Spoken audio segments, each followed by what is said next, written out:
अखिल भजन सांप्रदाय हितवर्धक मंडळ आयोजित अखिल भारतीय भजन संमेलन पर्व दुसरे आजचा हा दिवस आणि आता या कार्यक्रमाच्या पुढच्या टप्प्याकडे आपण वळतोय आणि हा टप्पा आहे चर्चासत्राचा। अखिल भारतीय भजन संस्कृती या चर्चासत्राचा विषय आहे। एकंदरीत आपण संत साहित्याचे अभ्यासक अनेकदा ऐकतो आणि भजनं सुद्धा ऐकतो, आपल्या घरी होणारी गावात होणारी ऐकतो, इतरत्रही जाऊन ऐकतो, पण आपल्या प्रदेशाव्यतिरिक्त इतर प्रदेशांमध्ये या भजनाचं स्वरूप कसं आहे, तिथले शब्द काय आहे, तिथलं संगीत कसं आहे, त्याचा मूळ गाभा काय आहे, हे जाणून घेण्याची ही एक अनोखी संधी आपल्याला या निमित्ताने मिळणार आहे। मला वाटतं चर्चासूत्र सुरू करूया, पण त्यापूर्वी आपण अखिल भारतीय भजन संमेलन आयोजित करणाऱ्या आणि ही अनोखी परंपरा सुचलेली आहे मंडळाच्या सगळ्या कार्यकारिणीला, त्यांच्यासाठी एकदा जोरदार टाळ्या वाजवूयात। त्यांच्यामुळे आज ही संधी आपल्यासाठी उपलब्ध होतीये आणि सगळ्या मान्यवरांची आता ओळख झालेलीच आहे, त्यांचा मंडळातर्फे सन्मान सुद्धा सत्कार सुद्धा झालेला आहे। आपण लगेचच आता चर्चेकडे वळूयात।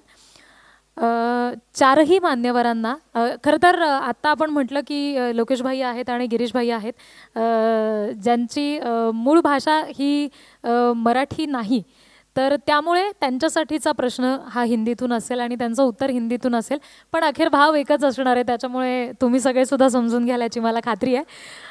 प्रश्न सुरुवातीचा हा चारही मान्यवरांसाठी एकच आहे, मराठी हिंदी मी दोन्हीतून सांगते आणि मग आपण सगळ्यांची उत्तरं त्याच्यावर जाणून घेऊयात। आपण केवळ कानावर पडणारी गाणी म्हणून भजन याकडे न बघता त्याचा मूळ गाभा काय हे शोधलं पाहिजे। तर तुमचा इतक्या अनेक वर्षांचा हा जो अभ्यास आहे, त्या अभ्यासानुसार आम्हाला ऐकायला आवडेल कि त्याचा मूळ गाभा काय है। हम जैसे बात कर रहे हैं सर अभी कि भजन ये जो परंपरा चलती आ रही है बहुत सालों से, तो उसका मूल कहाँ पे है, वो गाभा हम सुनना चाहेंगे। और वो गुजरात में किस तरह से सिखाया जाता है, किस तरह से बताया जाता है, कहाँ से वो शुरू होता है और यूपी में वो कैसा शुरू होता है, वो मूल हम जानना चाहेंगे। बहुत बहुत धन्यवाद।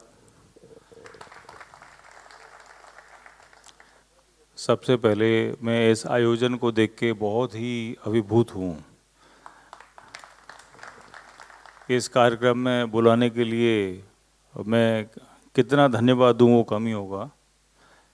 ये बड़ा अद्भुत आयोजन है, कीर्तन के ऊपर ये चर्चा, और उसमें विशाल हृदय रखते हुए समस्त भारत में जो कीर्तन की परंपराएं हैं उनके ऊपर चर्चा। आई थिंक ये बहुत ही अद्भुत विषय है। और उसकी शुरुआत में जो आपने प्रश्न रखा है कि कीर्तन का मूल क्या है, तो अगर हम देखें तो ज्ञान का मूल वेद है और कीर्तन का मूल भी वेद ही है। भगवान ने गीता में कहा है वेदानाम सामवेदोस्मि, या सामवेद मैं स्वयं ही हूँ, और सामवेद ही एक कीर्तन का मूल प्रादुर्भाव है।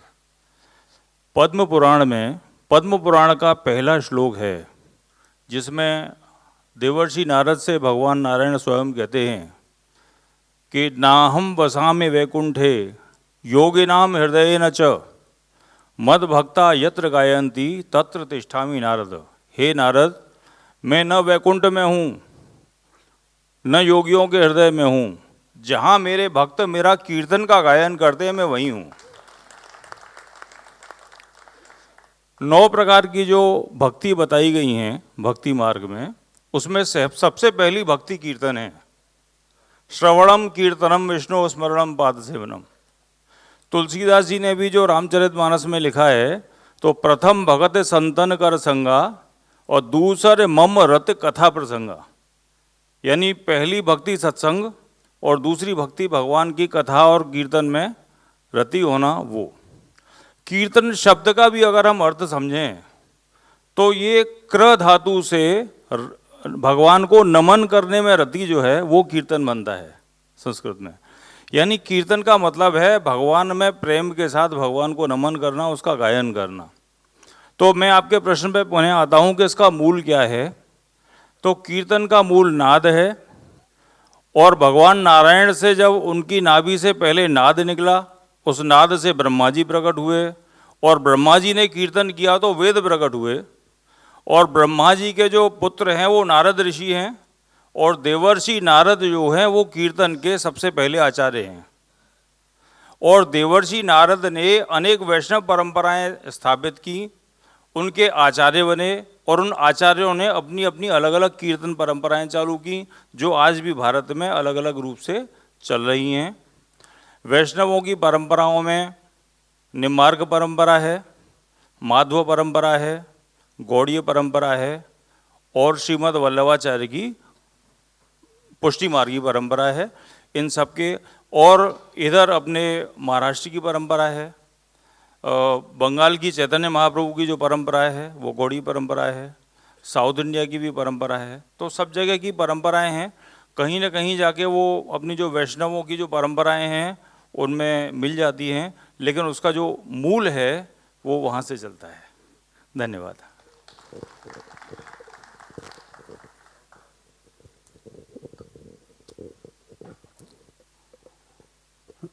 बड़े आनंद की बात है आदरणीय अध्यक्ष महोदय, आज मैं जिस विषय पर अब भाव प्रकट कर रहा हूँ वो केवल संगीत नहीं है, ये भक्ति की जीवन साधना है और पुष्टि मार्गीय हवेली संगीत। तो जैसे अपने शास्त्र में कहा है कि भजन कीर्तन वगैरह जो चलता है, तो इसका उद्भव किया श्री वल्लभाचार्य जी महाराज ने, जिसको आज 550 वर्ष हुए।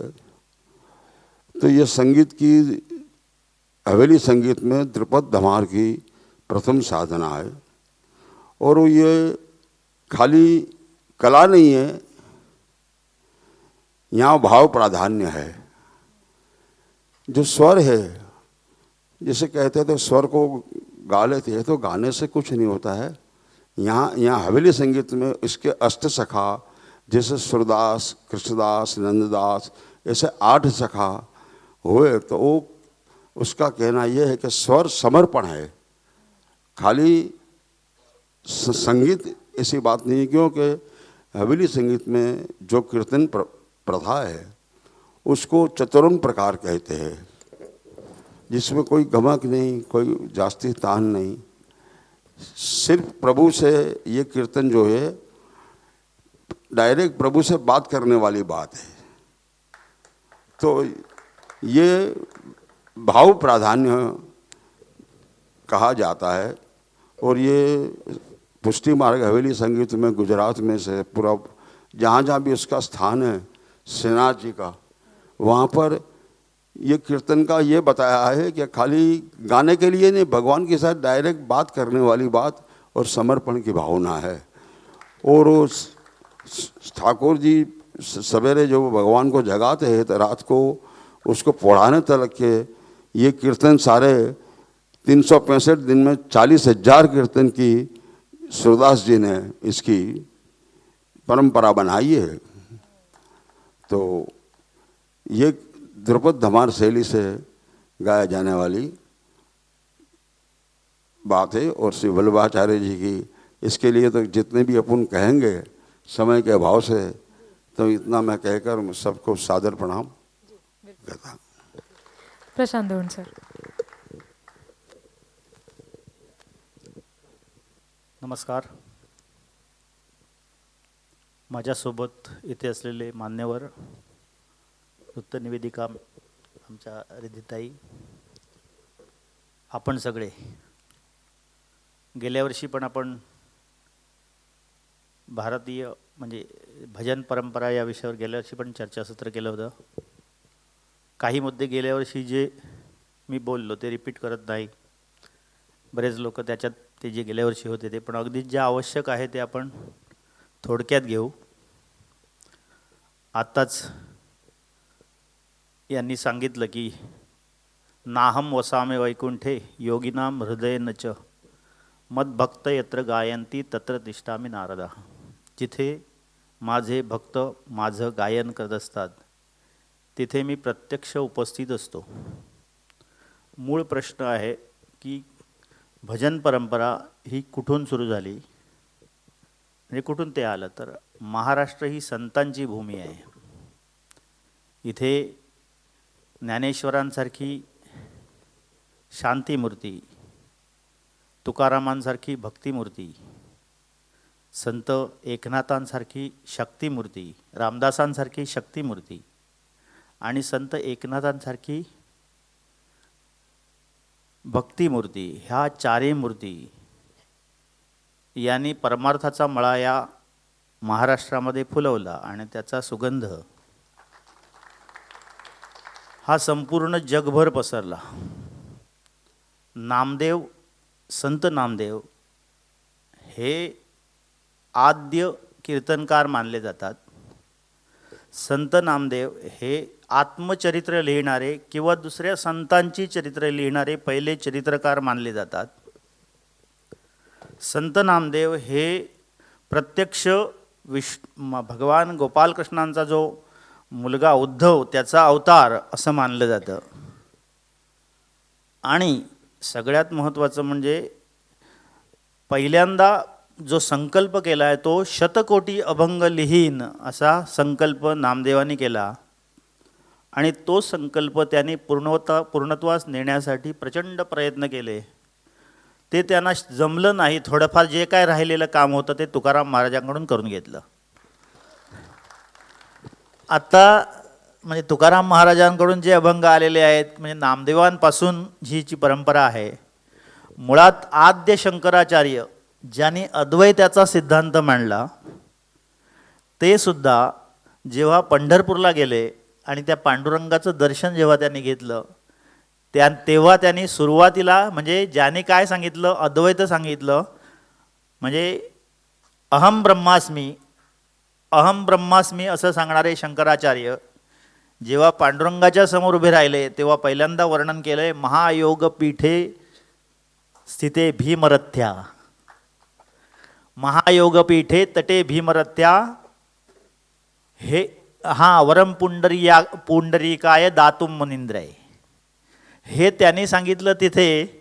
म्हणजेच अद्वैताचा सिद्धांत मांडणारे सुद्धा जेव्हा पांडुरंगाच्या समोर उभे राहिले तेव्हा मुळात अद्वैत हे सुरू कुठून होतं, मुळात तेच आहे की त्यांनी ती जी मूर्ती तयार केली ती कीर्तनाची मूर्ती तयार केली, ती भजनाची मूर्ती तयार केली. मुळात आमच्या आजच्या संमेलनाचे म्हणजे मी पुन्हा एकदा धन्यवाद देतो आयोजकांना. राजा दळवी दरवर्षी मला बोलावतात. खरं तर दरवर्षी त्यांनी मला बोलावू नये, परत काय बोलावता असं काही लोक त्यांना विचारतील. पण त्यांनी काही ठराविक गोष्टी खूप छान याच्यात ॲड केलेल्या आहेत.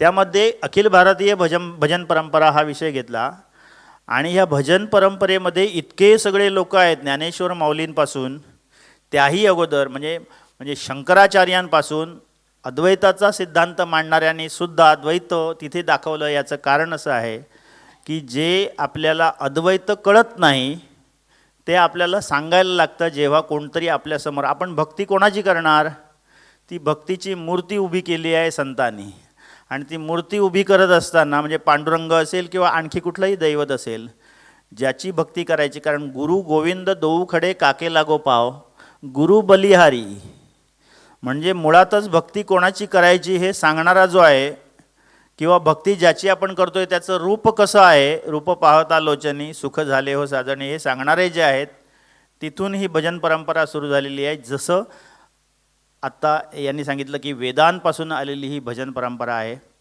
आणखी बऱ्याच गोष्टी आहेत कारण आपल्याला पुढे परत बोलायचं आहे, थोडक्यात संपवायचं आहे. म्हणून मी इथे थांबतो कारण परत एकदा एका सत्रामध्ये मी तुम्हाला त्रास द्यायला आहेच. पुन्हा एकदा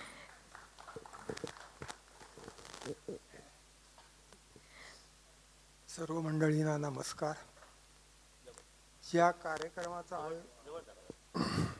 तब्येतही थोडी बरी नाही आहे पण हे काय आहे की हे विषय जे आहेत ना ते अंतःकरणाला टच करणारे आहेत. या विषयाचं गांभीर्य समजावून घेतलं पाहिजे.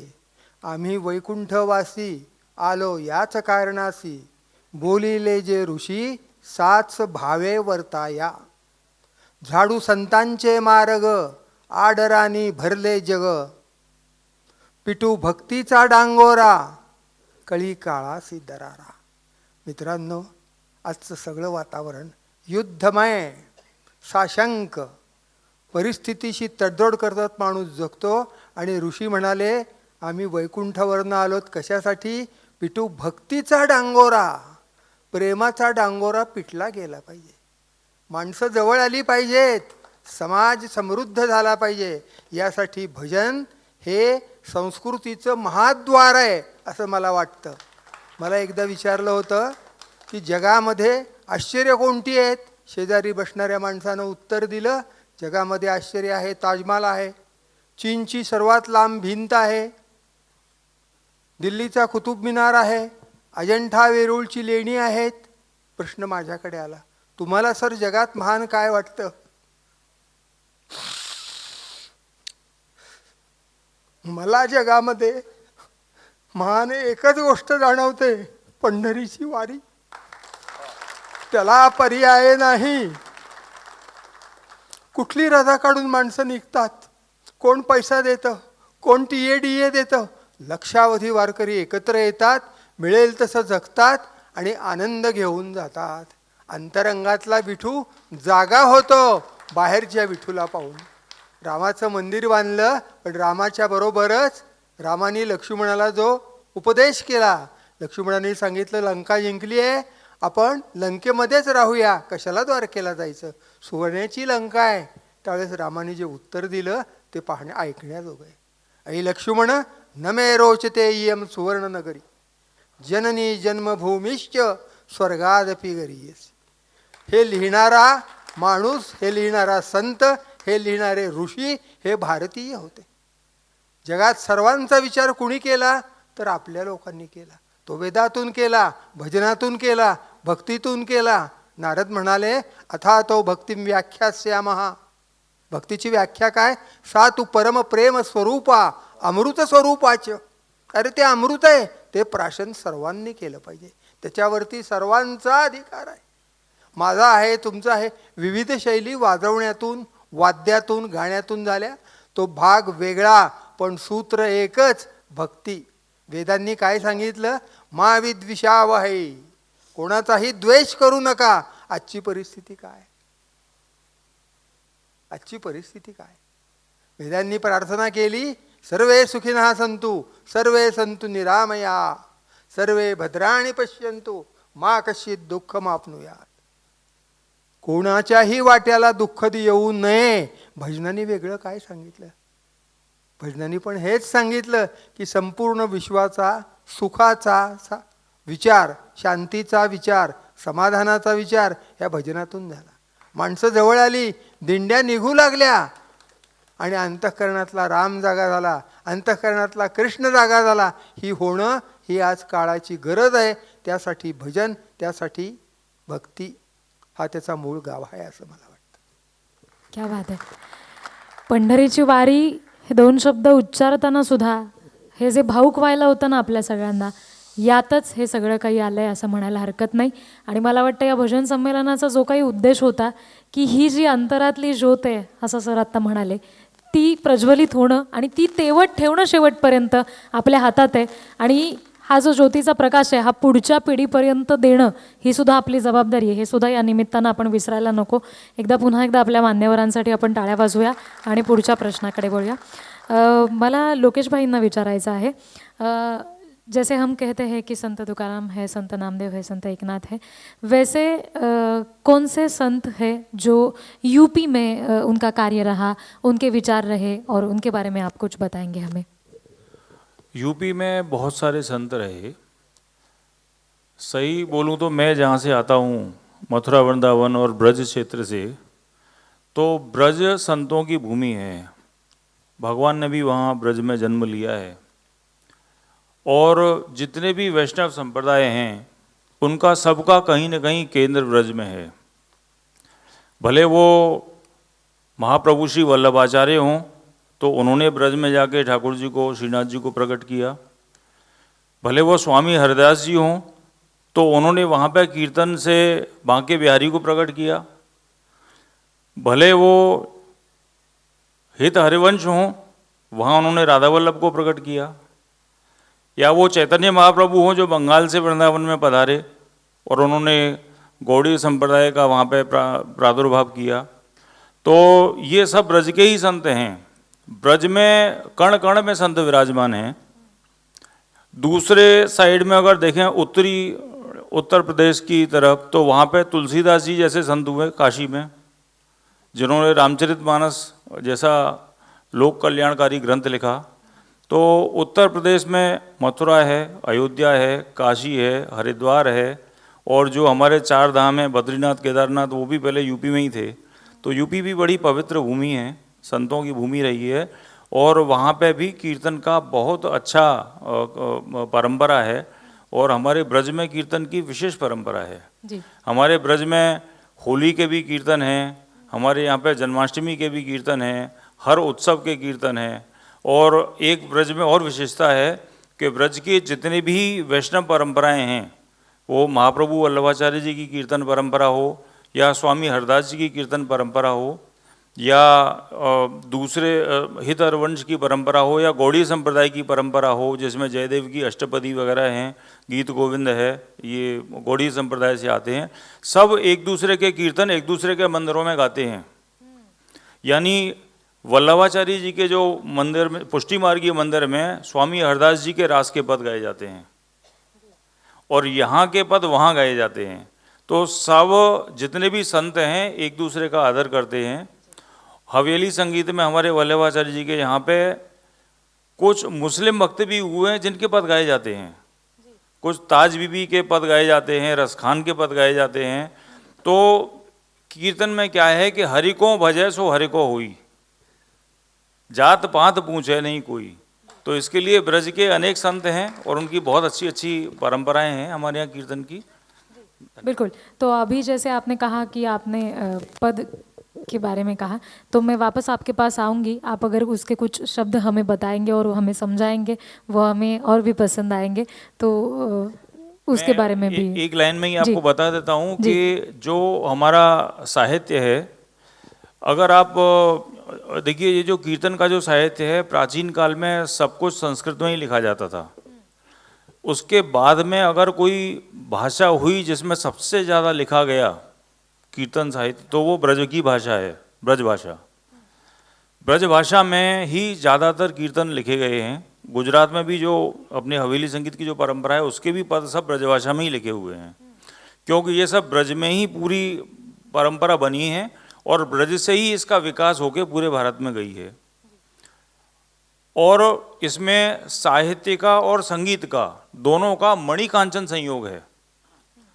जो हमारे हवेली के पुष्टि मार्ग के जो कीर्तनकार हुए हैं, वो सभी एक से एक उत्कृष्ट साहित्यकार भी हुए हैं और संगीतकार भी हुए हैं। सूरदास जी जो हैं, उनके ऊपर साहित्य में इतनी पीएचडी हो चुकी हैं कि मेरे पास शायद उसकी गणना नहीं होगी कि सूरदास जी के पदों पर कितनी पीएचडी हो चुकी है साहित्य में। तो वो जितने उत्कृष्ट साहित्यकार थे, उतने ही उत्कृष्ट संगीतकार भी थे।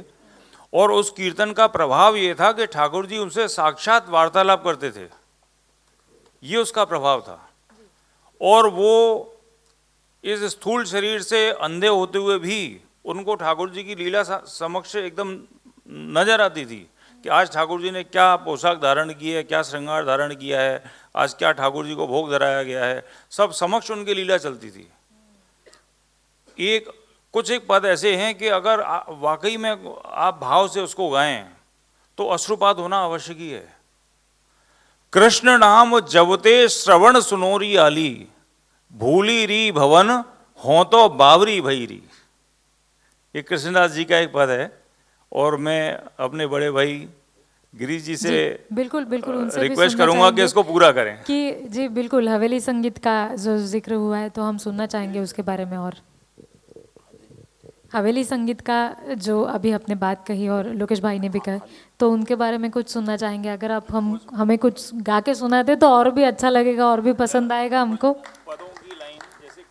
कुछ शब्द हमें समझा दीजिए कि जी जी बिल्कुल, हमें और पसंद आएगा गा के सुनाएंगे तो। बड़े आनंद की बात है जो लोकेश जी ने कहा कि यहाँ पूरी लीला के पद है। मैं आपको पहले ही बताया, 12 मास सिनाजी बाबा को 40,000 कीर्तन की गणना है वहाँ में। तो जागने से सोने तक और अनेक लीला के पद।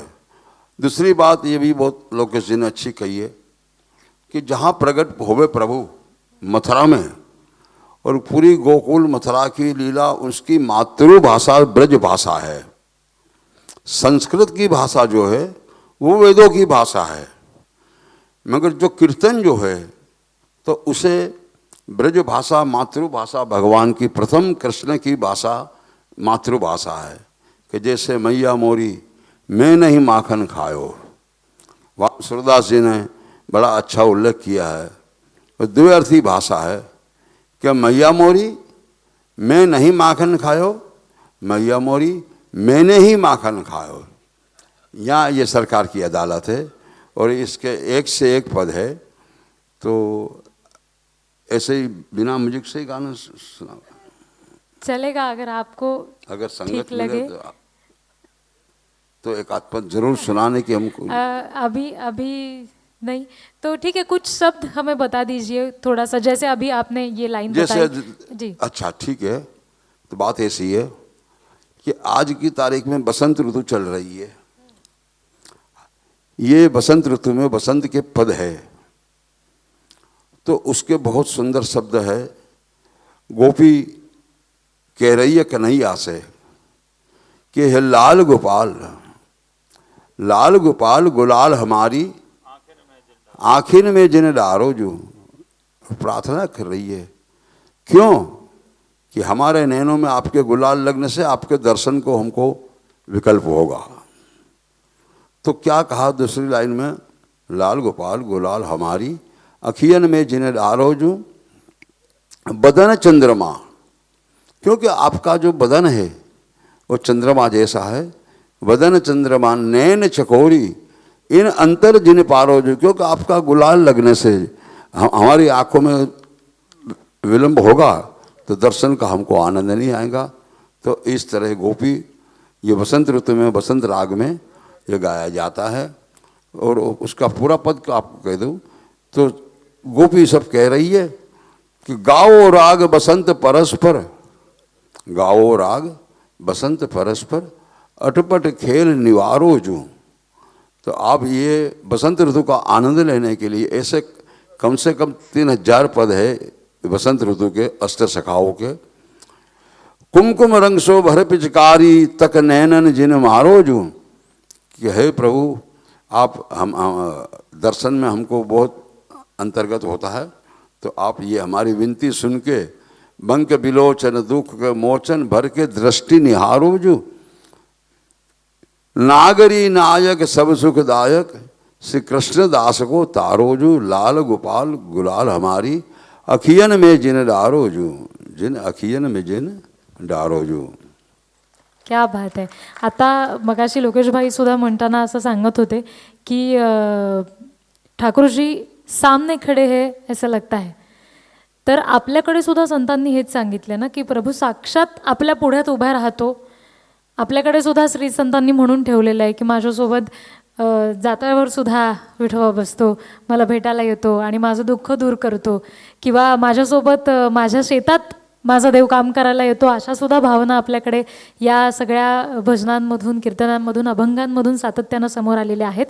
एकूण काय तर प्रदेश कुठलाही असो किंवा त्याची भाषा कोणतीही असो, पण भाव हाच आहे की तुम्ही तुमचं दैनंदिन काम प्रामाणिकपणे करत राहा, त्या कामात भक्ती ठेवा आणि समोर परमेश्वर तुमच्याकडे बघतोय एवढं लक्षात ठेवा आणि प्रामाणिकपणे सगळं करत राहा.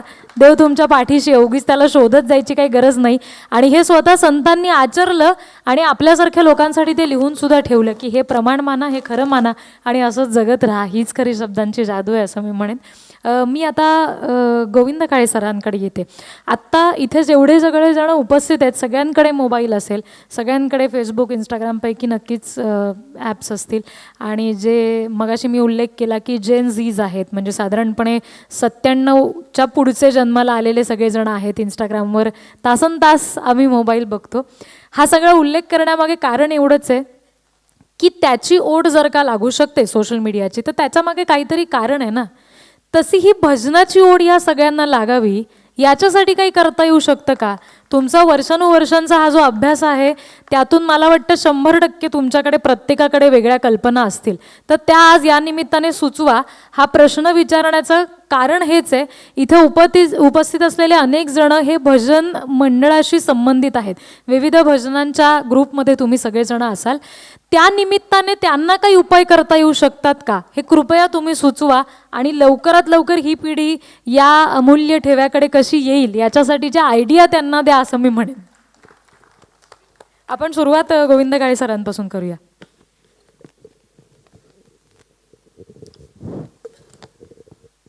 गोमंतकामध्ये भजन अत्यंत लोकप्रिय झालेलं आहे.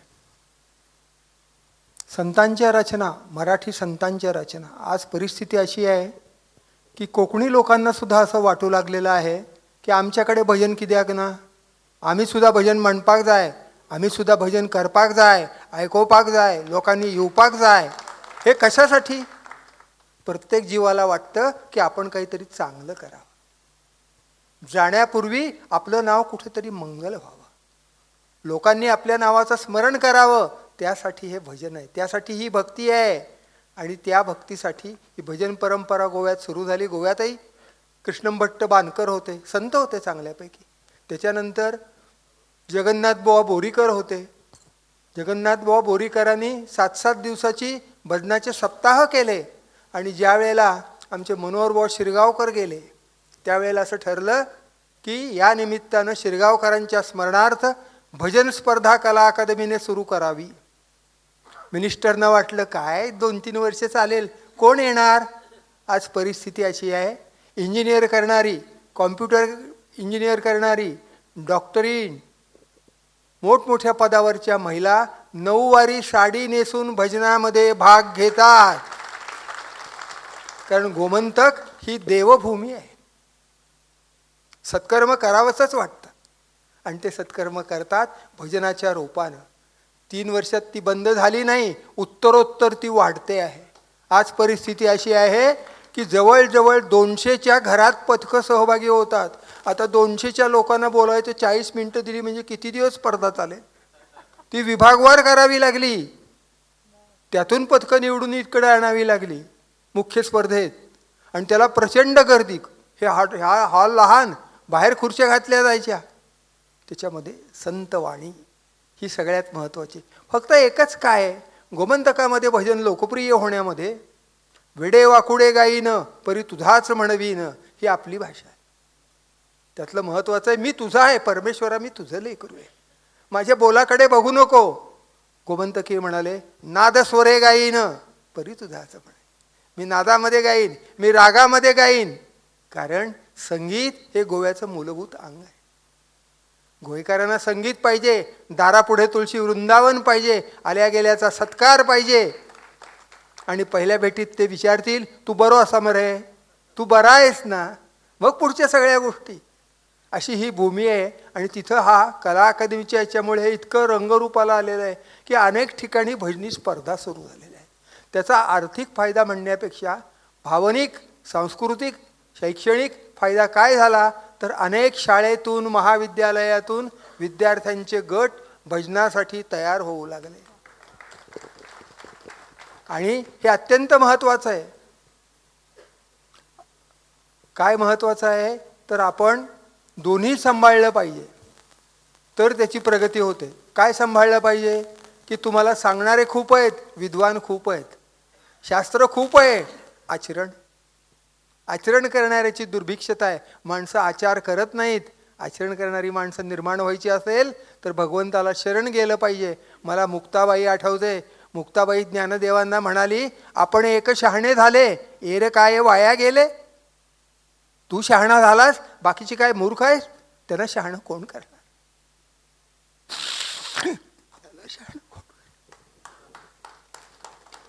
जीभ दातांनी चावली, कोणी 32 पाडिली. अरे दातही तुझे, जीभही तुझी. म्हणून सर्वे सुखिनः सन्तु हा ऋषींचा विचार वैकुंठावरून संत घेऊन आले. त्याचं आचरण व्हायला पाहिजे. विचार हे महाऔषधम, विचार हे महान औषध आहे. पण ते औषध कसं वापरायचं? आचार हा प्रथमो धर्म, हा त्यातला आचार पाहिजे.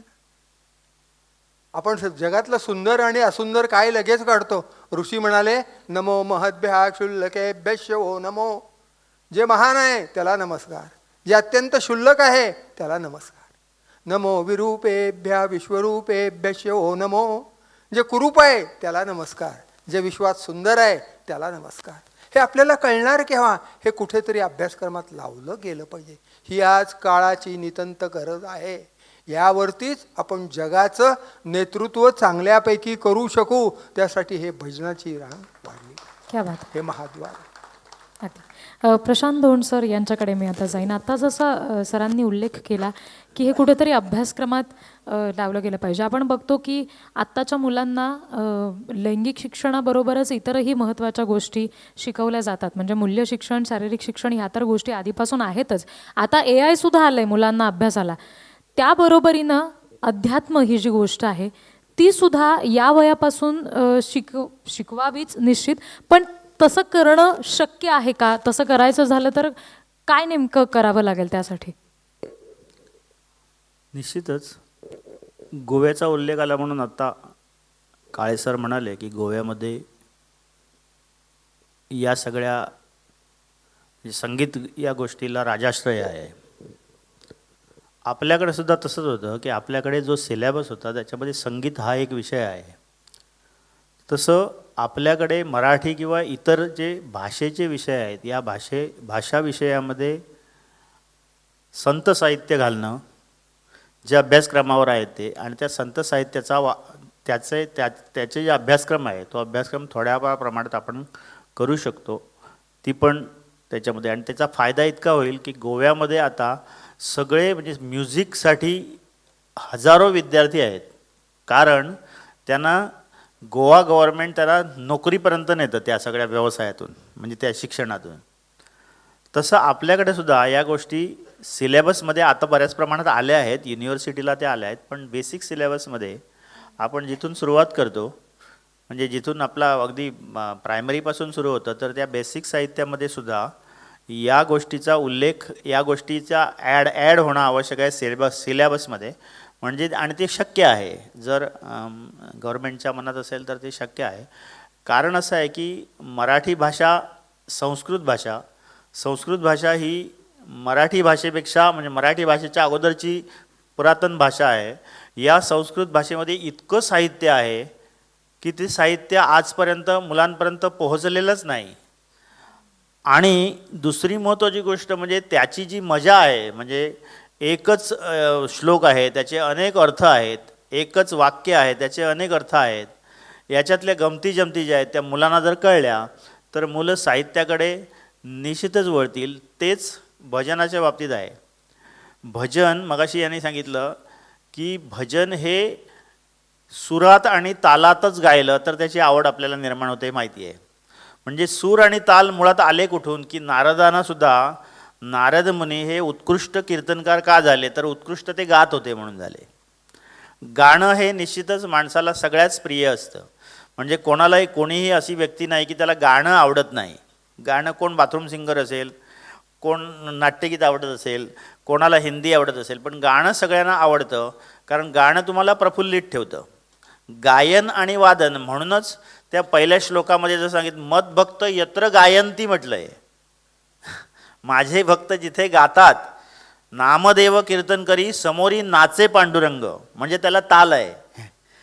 ताल आणि सूर हे जर वीड नीट असले, मग ताल आणि सुराची आवड मुलांना फार पूर्वीपासून लावणे हे बेसिक आपण करू शकतो.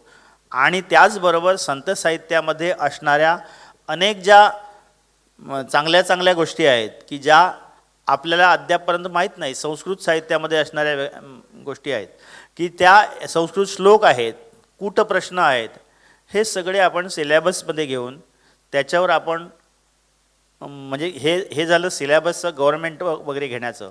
तो पुढचा भाग आहे. आता ह्या गोष्टी आपल्या हातात नाहीत. मग आपण काय करू शकतो? सगळ्यात महत्त्वाचं म्हणजे या सगळ्या डिजिटल जगातून बाहेर जर पडायचं असेल, आणि आज ती काळाची गरज आहे. AI म्हणालात म्हणून सांगतो की आता गाणंसुद्धा सोपं झालं आहे. कोण रियाज करायला जात नाही, कारण कुठल्याही बेसूर आवाजात गायलात तरीसुद्धा तुमचा सुरेल आवाज करून AI आपल्याला देतं, आणि ते तुमचं गाणं आहे म्हणून ते सांगू शकता तुम्ही. AI तुम्हाला विचारतं याचं मी गाणं करून देऊ का, त्याची चाल लावून देतं, सगळं करून देतं. म्हणजे जे मुळात तासनतास ज्याने आयुष्य खर्च केलं, ज्याने रियाज करून आयुष्यभर, ही जी सगळी जुनी मंडळी समोर बसली आहेत, याने आयुष्य त्या रियाजासाठी, अभंग शोधण्यासाठी एक एक अभंग मैलोनमैल जाऊन घेऊन यायचा बुवांकडून जाऊन आणि शिकायचा आणि ते पेटीवर आणि त्याचा रियाज करायचा. ते सगळं आता 5 मिनिटात आपण बसल्या जागी करू शकतो, परंतु त्याची मजा नाही आहे, कारण त्याचं आत्मिक समाधान मिळत नाही. आपण जे दुसऱ्याकडून करून घेतलेलं असतं त्याचं समाधान आपल्याला मिळत नाही. कार्यक्रम झाल्यानंतर जर मला माझ्या मनाला समाधान हवं असेल तर माझ्या गळ्यातून ते उतरलं पाहिजे. आणि दुसरी महत्त्वाची गोष्ट, माझ्या गळ्यातून उतरल्यानंतर सुद्धा ते म्हणजे त्या लोकांना, म्हणजे लोक तुम्हाला, कार्यक्रम तुमचा कधी बरा झाला हे टाळ्यांवर ठरत नाही, तर कार्यक्रम झाल्यानंतर तुम्ही जेव्हा स्टेजवरून खाली उतरता तुमचं मन सांगतं की खूप छान कार्यक्रम आज माझा झाला म्हणून. ती आपली पोचपावती असते. आणि म्हणून ह्या सगळ्या गोष्टी करण्यासाठी स्पर्धा आहेत. मुळात स्पर्धा आणि इतर विषय जो आहे तो पुढच्या सत्रामध्ये आपण घेतो आहे, त्याच्यामुळे मी त्याच्यावर बोलत नाही, वेळ कमी आहे. तिकडे बघतायत आमच्याकडे किती वेळ बोलतायत हे म्हणून. त्याच्यामुळे मुळात कसं आहे की स्पर्धा हा म्हणजे स्पर्धा कुठल्याही प्रकारची, भजन, कीर्तन, अध्यात्म याच्यामध्ये स्पर्धा होऊ शकत नाही आणि स्पर्धा करूही नाही. पण स्पर्धा का आवश्यक आहे हे आपण नेक्स्ट सत्रामध्ये तिथे बघू. पण ते जर असेल, ते स्पर्धा भरवणे, भजन संमेलन भरवणे, अखिल भारतीय भजन संमेलन 2रं वर्ष आहे. माझं असं म्हणणं, आज वर्किंग डे आहे म्हणून ठीक आहे, परंतु वर्किंग डे नसला असता तर कदाचित तिथे थिएटर भरून गेलं असतं. परंतु तरी जरी असलं तरीसुद्धा इतर सगळ्या गोष्टी बाजूला ठेवून आपण याला प्राधान्य देणं, भजन संमेलनं घेणं. भजन संमेलन घेणं इतकं सोपं नाही आहे. जे आत्ता राजा दळवीने इथे किंवा इथे त्यांची जी मित्रमंडळी आहेत त्यांनी जे काय कष्ट केलेले आहेत, समोर आमचे माऊली वगैरे बसले आहेत, एक संमेलन घ्यायचं म्हणजे काय कष्ट करावे लागतात हे त्यांनाच विचारलेलं बरं. त्याच्यामुळे ते सोपं नाही. परंतु हे जर करायचं, ह्या गोष्टी वारंवार घडल्या पाहिजेत, अनेक ठिकाणी घडल्या पाहिजेत, जेणेकरून ही सगळी जी पिढी आहे ती इथे आकृष्ट होईल आणि त्याचा आनंद घेता येईल. तुम्ही मला सांगा, तुम्ही आज सकाळपासून, मी सुद्धा सकाळपासून आहे, रात्री जाईपर्यंत एक तरी घरातला प्रश्न तुमच्या डोक्यात येतो का बघा? येणार नाही. तुम्ही जेव्हा इथून बाहेर पडाल तेव्हा अरे बापरे, उद्या मला अमुक काम आहे ना, हे सुरू होईल. म्हणजे जिथे आपल्याला निखळ आनंद मिळतो, जिथे आपल्याला आतून आनंद मिळतो, आनंद हा आतमध्येच आहे खरं, तो मिळवण्यासाठी आपल्याला ह्या भजन परंपरेवर खूप, म्हणजे ज्या ज्या गोष्टी आपल्याला शक्य आहेत, स्पर्धा असतील, त्याच्यानंतर गायन कार्यशाळा असतील, भजन कार्यशाळा असतील, ज्या आता आपण या एका सत्रामध्ये सगळ्या गोष्टी घेणार आहोत, त्या 3-3 दिवसाच्या सत्रामध्ये आपल्याला घ्यायला लागतील. आणि त्याच्यातून या मुलांना बाहेर काढून आपल्याला रिअल काय आहे हे त्यांना पटवायला लागेल. खरं काय आहे आणि खरा आनंद कशात आहे हे त्यांना पटवण्यासाठी या मुलांना पहिल्यांदा आकृष्ट केलं पाहिजे आपल्याकडे. त्याच्यासाठी त्यांना स्वर शिकवला पाहिजे, त्याच्यासाठी त्यांना ताल शिकवला पाहिजे, त्याच्यासाठी त्यांना वेगवेगळ्या गोष्टी शिकवल्या पाहिजेत. आणि मग एकदा आली की मग त्याच्यातली गोडी वाढली की या सगळ्या गोष्टी आपोआप होऊ शकतील. पुढच्या सत्रामध्ये जायचं आहे म्हणून मी थांबतो. आता या सगळ्या मुलांना आपल्याकडे आकृष्ट करण्याचा विषय झाला. मला वाटतं इथे उपस्थित असलेल्या सगळ्याच पालकांनी ही जबाबदारी घ्यायला हवी आणि सगळे आई बाबा, सगळे आजी आजोबा, कारण तुम्ही जेव्हा तुमच्या मूळ घरी गावी राहिलेला आहात तेव्हा तुम्ही ह्या भजन संस्कृतीशी जोडले गेलेले आहात, किंवा आत्मिक आनंद ज्याला आपण म्हणतो, जो अध्यात्माच्या मार्गाने मिळवायचा आहे, तर त्यासाठीचं जे महत्त्व आहे ना ते तुम्हाला तुमच्या आईबाबांनी पटवून दिलं. त्यामुळे तुम्ही दिवसभर ऑफिसची कटकट करून येताना ट्रेनमधून जरी एखादं भजन ऐकलं मोबाईलवर लावून, ते इयरफोन्स लावून, तरी तुम्ही सुखावता. आत्ताच्या पिढीला ते जमत नाही. न जमण्यामागचं कारण याचं महत्त्वच त्यांना माहिती नाही आहे. आता आई बाबा म्हणून, आजी आजोबा म्हणून तुम्ही ही जबाबदारी घ्या की संबंधित कार्यक्रमांना आपण त्यांना घेऊन जाऊ शकू. तो आमच्याबरोबर येतच नाही, त्याला किती सांगितलं तरी तो कुठे येतो, आमच्याबरोबर मित्रांबरोबर जातो वगैरे, ही कारणं देणं सोडा आणि लवकरात लवकर या मान्यवरांचं हे जे म्हणणं आहे की आकृष्ट करा, आणि त्याच्यासाठीचं पहिलं पाऊल तुम्ही उचला. कारण आता कुणी पाहुणे घरी आल्यानंतर आजी आजोबाच इतक्या उत्साहानं म्हणतात ते इंग्लिशमधलं गाणं म्हणून दाखव तुझं. कारण आमचे आजी आजोबा असे होते की पाहुणे घरी आल्यानंतर कुठलं तरी भजन गायला सांगायचे किंवा मग जबरदस्ती घेऊन जायचे सोबत की चल माझ्याबरोबर बस, हे बघ ते काय सांगतायत ऐक, तुझ्या कानावर 4 गोष्टी चांगल्या पडल्या पाहिजेत. तर ही गोष्ट झाली पाहिजे आणि त्याची सुरुवात घरातून तुम्हाला करावी लागेल. त्यामुळे त्या दृष्टीनं तुम्हाला काही प्रयत्न करता येतील का याच्याबद्दल जरूर विचार करा. फक्त 2 मिनिटात सांगतो की मग अशा बोलण्यामध्ये माझा एक मुद्दा राहून गेला की त्याच्यासाठी प्रलोभनं लागतात.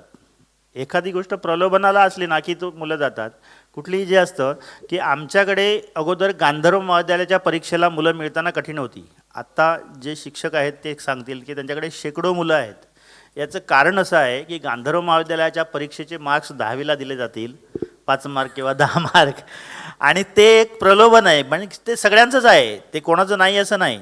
की ते कसं असतं की कोण याती वशम लोके मुखे पिंडे न पुरितः, म्हणजे कोणालाही स्तुतीही आवडते, कोणालाही काहीतरी दिल्यानंतर आवडतं. प्रलोभन हे सगळ्यांना. कोण याती वशम लोके मुखे पिंडे न पुरितः, मृदंगोपी मुख, उदाहरण सुद्धा कोणाचं दिलंय, भजनातल्याच वाद्याचं दिलंय. मृदंग हा अपि मुख लेपेन करोती मधुरध्वनीम.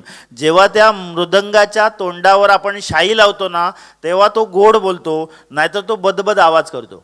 म्हणजे तोंडात काहीतरी सारल्यानंतर गोड बोलण्याची पद्धत जी आहे ती त्याची सुद्धा आहे. आणि म्हणून प्रलोभनं सुद्धा वाढवली पाहिजे, जेणेकरून जी आपल्याला ही एकदा आपल्याला गोडी कळली पाहिजे ना, जिथे आपण जातोय त्याची गोडी आपल्याला जर कळली पाहिजे तर काहीतरी प्रलोभनं देऊन इथे त्यांना आणलं पाहिजे आणि मग त्याच्यातली गोडी त्यांना चाखता येईल. धन्यवाद. एक छोटा सा कुछ मैं कहना चाहता हूँ कि 3 चीज़ें बहुत आवश्यक हैं. एक तो जैसा कि आपने कहा कि घर का माहौल और संस्कार बहुत आवश्यक हैं. दूसरा, जो बालक है, जो व्यक्ति है, उसके प्रारब्ध और उसका गुण, कर्म और स्वभाव, ये भी आवश्यक है. और तीसरा, गुरु की कृपा और भगवत कृपा, ये आवश्यक है.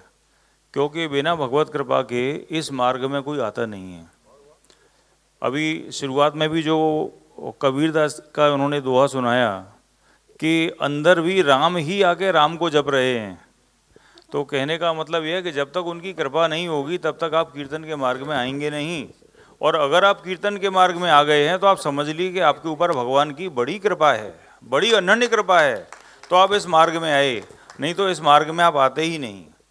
तो इसके लिए माँ बाप को वो संस्कार देना और बच्चों को वो संस्कार ग्रहण करना. ग्रहण भी कैसे करेंगे और कौन करेंगे? अगर कोई ज्वलनशील पदार्थ है तो एक चिंगारी से भड़क जाएगा, और अगर कोई ज्वलनशील पदार्थ नहीं है तो आप कितनी भी चिंगारी दिखाओ, कुछ नहीं असर होगा. तो इसके लिए उसका प्रारब्ध, उसके गुण, उसका कर्म, उसके स्वभाव, वो भी आवश्यक है. और फिर सबके ऊपर तो भगवत कृपा है. एक बात जो आपने कही कि ये कीर्तन स्पर्धा नहीं है, ये बिल्कुल सत्य कहा है. और इसके साथ में मैं ये भी कहना चाहूँगा कि कीर्तन व्यवसाय भी नहीं है. और हमारे कीर्तन में ये सिद्धांत है कि कीर्तन को कभी व्यवसाय नहीं बनाना चाहिए. वो कीर्तन हो या कथा हो या कुछ भी हो, ये सब व्यवसाय नहीं है. तुलसीदास जी ने भी कहा है कि स्वांत सुखाय तुलसी रघुनाथ गाथा, भाषा निबंध मति मंजुल मातनोती. यानी ये स्वांत सुखाय की वस्तु है, ये आत्मिक आनंद की वस्तु है, ये आत्मज्ञान है. अध्यात्म का मतलब है अपनी आत्मा से संबंधित अंदर का ज्ञान. इसके लिए ये अंदर से आनंद लेने की वस्तु है, न तो दूसरे के साथ कोई स्पर्धा है और न दूसरे के साथ कोई लेन देन का व्यवसाय है. तो ये बहुत आवश्यक है. ये चीज़ समझ में आ जाएगी तो उसका आनंद हमें अलग ही मिलेगा. धन्यवाद. गिरीश भाई, मैं एक पखावज वादक हूँ, मावली सावंत, और आपको एक विनती करता हूँ. यहाँ ऑडिटोरियम में बहुत से पखावजी हैं और अभ्यास करते हो, तो हवेली का पखावज जो है वो हमें थोड़ा बताइए. जैसी चलती क्यों चलते, जैसे हम जैसे गजर करते तो हम धगिनधा अधिगनधा वगैरह करते हैं, तो हवेली की जो चलती होती है वो उसके बारे में थोड़ी बताइए आप प्लीज़. क्योंकि मुझे मालूम है कि आप पखावजी पहले थे, बाद में गायक हो गए हैं. मैंने अपने घनश्याम भाई को पूछा, तभी आप मुझे मालूम हुआ कि आप पखावज भी बजाते थे. तो पखावज के बारे में थोड़ा सा बताइए हमें प्लीज़. हवेली संगीत का पखावज, जैसे झपताला बजते हैं तो हम अभी धीनाधी धीना तीनाधी धीना बजते हैं, लेकिन हवेली में कुछ अलग बजता है. वो थोड़ा अभ्यास हमारे यहाँ जो बैठे हैं पखावजी उनको बताइए. एक बात है, हवेली जो पखावज आप पूछ रहे हो, देखो बोल बात तो सब उसका वही है। आज जैसे आप द्रुपदी बोलेंगे तो सब जगह द्रुपद चौताल चौताल कह दो, द्रुपद कह दो, तो बजने वाला क्या है, दादा दिनता किड़दा दिनता तिरकद धा। ये बात है।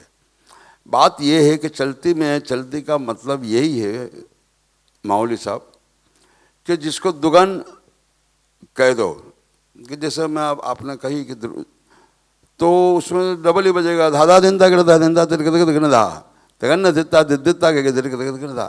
वही झांझ की साथ जैसे अपने झांझ बजते तो वही बोल झांझ में बजेंगे। जैसे अभी धमार है, नहीं, लेकिन मेरा एक सवाल ऐसा था हाँ। कि जो तिटकतान धा जो धा आफ्टर बीट आता है, बिफोर सम आता है। अभी वो बताऊं। हाँ, सम हाँ, ये है हाँ, कि धा के गिरदान जो है वो आदि ताल की चलती है। जैसे क धीट धीट धा आ तीट तीट ता गे न तक तीट का त ग दे ग न धा। तो बात यही होगा, यही बजेगा। और जब तिगुन चुगुन की चलती बजेगी तो धागे तिल गिरधान धागे तिल गिरधान धागे तिल गिरधान धागे तिल गिरधान धात धा धात दाता धाते दात, वहाँ सब आ जाएगा जी। बात इतना ही है। और बाकी परण वगैरह जो है, परण है, टुकड़ा है, आड़ है, कुआड़ है, वो हिसाब से वो बजाने वाले के ऊपर आधार है कि जिसका जितना अभ्यास हो। जिस अपने अभंग में जो ठेका बजता है तो केरवा का अलग ही अभंग ठेका है।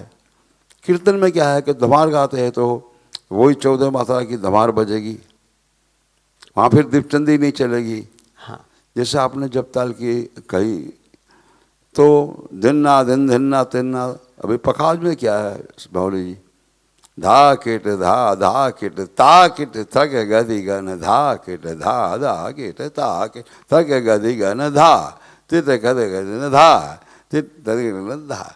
तो यही सबसे तो तिहा ले लो, उसी की दुगन कर लो आप। खैर मैंने तो अभी बहुत सालों से पखाव बजाना ही मेरा हाथ नहीं छूट नहीं, गया है। लोकेश सर को भी कुछ बोलना है पखावज के बारे में, थोड़ा सा हमें बताइए सर। कौन? लोकेश सर जी। हाँ जी। बहुत अच्छा प्रश्न आपने पूछा है माउली जी। थोड़ा बहुत पखावज मैंने भी सीखा है क्योंकि मुझे ऐसा लगता है कि एक अच्छे गायक को अपना संगत भी थोड़ा बहुत पता होना चाहिए और संगतकार को थोड़ा गायन भी पता होना चाहिए।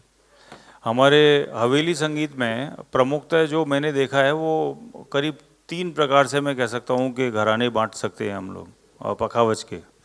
एक हमारे मथुरा वृंदावन का ब्रज का है, दूसरा नाथद्वारा का है और तीसरा काठियावाड़ का है। जो हमारे ब्रज का घराना है वो जो शास्त्रीय ध्रुपद धमार है उससे थोड़ा ज़्यादा मेल खाता है और उसी से मिलता जुलता नाथद्वारा है। और जो काठियावाड़ गुजरात का घराना है वो थोड़ा सा द्रुत में और थोड़ा लग्गी में चाल में थोड़ा अच्छा बजाते हैं। जो हमारे मथुरा का घराना है उसमें हम लोग 14 मात्रा की धमार गाते हैं और जो 12 मात्रा की ध्रुपद गाते हैं वो भी हम विलंबित में गाते हैं।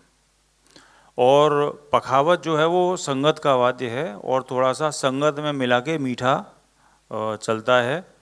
और उसकी एक अपने आप में एक चलन है, जैसे पखावत की चलन रहती है कि आप ध्रुपद 4 पद की होती है तो 4 पद में आपके मुखड़ा होगा, संचारी और आभोग, अंतरा संचारी आभोग। तो अंतरा में क्या बजेगा, संचारी में क्या बजेगा, आभोग में क्या बजेगा, उसका क्रम है और क्रम के अनुसार वो उसका आगे बढ़ता है। और ध्रुपद में लग्गी नहीं होती है, धमार में भी किसी में होती है किसी में नहीं होती है। और लग्गी किसी किसी पद में होती है किसी किसी पद में नहीं होती, सब में एक जैसी नहीं होती है। और 7 मात्रा की लग्गी अलग होती है और 8 मात्रा की लग्गी अलग होती है। और हमारे यहाँ पे 3 ताल भी 8 मात्रा में आधे ताल में गाते हैं। और एक विशेष चीज़ जो मैं यहाँ पे कहना चाहूँगा वो ये है कि पखावज का जो धा है, आप उसको धा बोलो या ता बोलो सिंगल हैंडेड, उसका जो ता बजाने का जो तरीका है वो अलग है। और हमारे यहाँ पर जो धा बजता है वो पूरी हत्ती से बजता है। ये जो हाथ का जो नीचे का हिस्सा है पूरा, इस नीचे की हत्ती से और ये 2 उंगलियां 3 उंगलियां मिला के उससे पूरा का पूरा धा बजता है। यहाँ पे मैंने महाराष्ट्र में देखा है, वारकरी वगैरह के लोग बजाते हैं, वो जो ऊपर का हिस्सा है हाथ का उससे बजाते हैं। और हमारे यहाँ का जो है वो बजाने की जो टेक्निक है पखावज की वो थोड़ी अलग है। तो ये मैं कहना चाहूँगा। धन्यवाद। क्या बात आहे. म्हणजे आपण ज्या उद्देशाने हे संमेलन आणि त्याच अनुषंगाने हे चर्चासत्र आयोजित केलं ते हेच होतं की हीच एकतेतली विविधता आपण म्हणूया ही आपल्याला आज समजून घ्यायला मिळाली, शिकायला मिळाली. यासाठी खरंच खूप स्वतःला आपण भाग्यवान समजूया. आता या चर्चासत्राच्या शेवटाकडे येताना डॉक्टर गोविंद काळे यांना विनंती करते की आपण या संदर्भातलं आपलं एक समारोपाचं मनोगत व्यक्त करावं. अतिशय सुंदर असं चर्चासत्र आणि संपूर्ण कार्यक्रम, सकाळपासून झालेलं नाटक, झालेली गाणी, झालेली भजनं, सर्व काही अपूर्व. आजच्या तरुणाला विचारलं जीवनाचा अर्थ काय, तो तरुण म्हणत होता आती क्या खांडोला, खाएंगे पिएंगे ऐश करेंगे और क्या. पण हे चर्चासत्र, हा संपूर्ण कार्यक्रम, भजनामध्ये जो तरुण तल्लीन झाला तो तरुण म्हणणार आहे येती का पंढरी, मंदिरात जाऊ, भजन करू आणि काय. हे रूपांतर आपल्याला करायचं आहे. ही सगळ्यांची जबाबदारी आपली आहे. अटल बिहारी वाजपेयींची कविता एक मी ऐकली होती. त्यांची आहे की कोणाची माहीत नाही, पण वाजपेयींनी ती म्हटली होती. आणीबाणी नंतर म्हटली होती, सुटल्यानंतर. ते म्हणाले होते कमी कार्य की नहीं है, कमी कार्य करने वालों की है. सोने चांदी की खजाने तुम्हारी बाट जो रही है, उठो वीर कार्पण्य छोड़ कर, मरो जननी की बलिवेदी पर. क्या बकबक से कुछ मिलता है, संसार मरण में जीता है. पहले मरण अमरता फिर आहे. त्यागाची तयारी आपण ठेवूया. आपलं जीवन संपन्न करतानाच देश समृद्धीवर जाईल. वंदे मातरम अव्यक्ताम व्यक्तांचे जननीं पराम. ऋषी म्हणाले वंदे मातरम अव्यक्ताम व्यक्तांचे जननीं पराम. दीनोऽहम बालकः कांक्षे सेवाम जन्मनी जन्मनी. तुझी सेवा करण्याचं भाग्य या दीन बालकाला जन्मोजन्मी लाभो. अशा तऱ्हेचं बीज या भजन कार्यक्रमातून, विविध कार्यक्रमातून लागलं गेलं पाहिजे.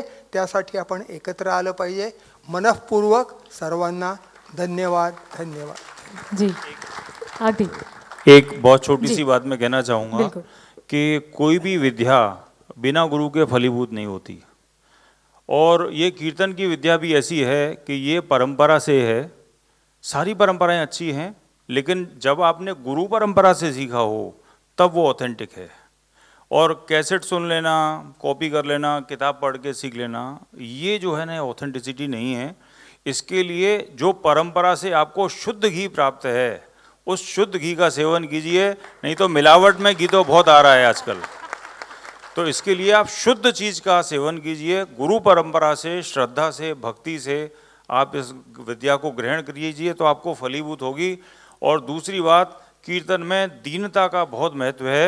जब तक हमारे अंदर देहाभिमान है, जब तक हमारे अंदर शरणागति की भावना नहीं है, समत्व की भावना नहीं है, तब तक ये चीज़ फलीभूत होने वाली नहीं है। इसके लिए अपने मन में दीनता का भाव लेके, सबके प्रति समानता का भाव लेके, गुरु के प्रति, भगवान के प्रति श्रद्धा का भाव लेके हम कीर्तन को अगर करते हैं तो वो हमें उस आनंद की प्राप्ति देगा जिस आनंद के पीछे और कुछ भी नहीं है। बहुत बहुत धन्यवाद। जी तुम्ही चौघही इथे आलात, तुमचे हे मोलाचे विचार आम्हाला सांगितलेत, यासाठी खूप खूप धन्यवाद. तुमच्यासारख्या मान्यवरांसह मला इथं बसण्याची संधी मिळाली हे मी माझं अहोभाग्य समजते.